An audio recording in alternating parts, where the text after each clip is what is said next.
À quoi servent les livrets de badges en physique-chimie? Eh bien, quand on y regarde de plus près, les erreurs qui sont faites de manière récurrente en physique-chimie sont souvent des erreurs liées au calcul, aux mesures, aux conversions d'unités, aux graphiques. En fait, ces erreurs sont un peu toujours les mêmes. En classe, le travail du professeur est de revenir sur chacune de ces difficultés au travers des corrections.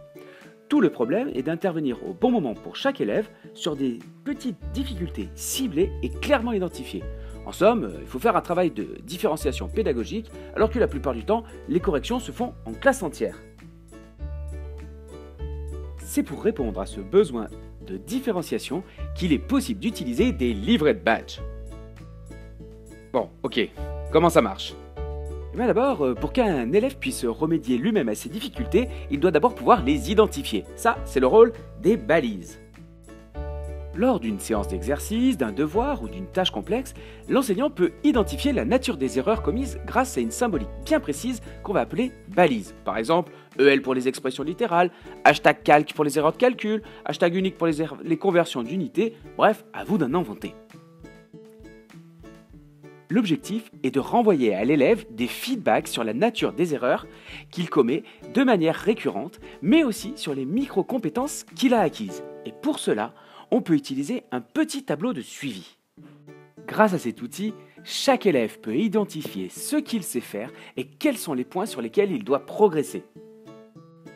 Une fois que chaque élève est capable d'identifier la nature des erreurs qu'il commet grâce aux balises et au tableau de suivi, il est intéressant de lui proposer un outil de remédiation. C'est le rôle du livret de badge.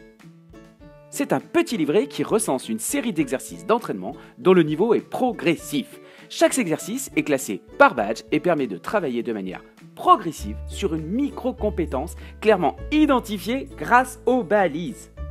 Grâce à cet outil, l'élève peut travailler en totale autonomie.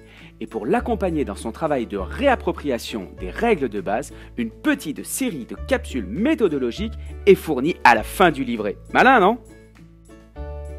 Avec cet outil, le travail du professeur est de valider l'acquisition des badges et de pointer ce qu'il reste à acquérir. Oui, pour tout ça, il faut un outil de suivi des badges. Il existe par exemple l'application BadgeMaker qui permet d'attribuer des badges à partir d'une tablette ou d'un smartphone. Le suivi des badges permet à l'élève d'avoir un feedback sur ce qu'il sait faire et ce qu'il lui reste à acquérir. Mais il peut aussi, grâce à cet outil, faire appel à un tuteur. En identifiant dans la classe quels sont les camarades qui ont validé les badges, il peut aller demander une aide à celui qui sait faire. Utiliser des badges, c'est avoir un outil d'évaluation positive pour que l'erreur soit un levier d'apprentissage.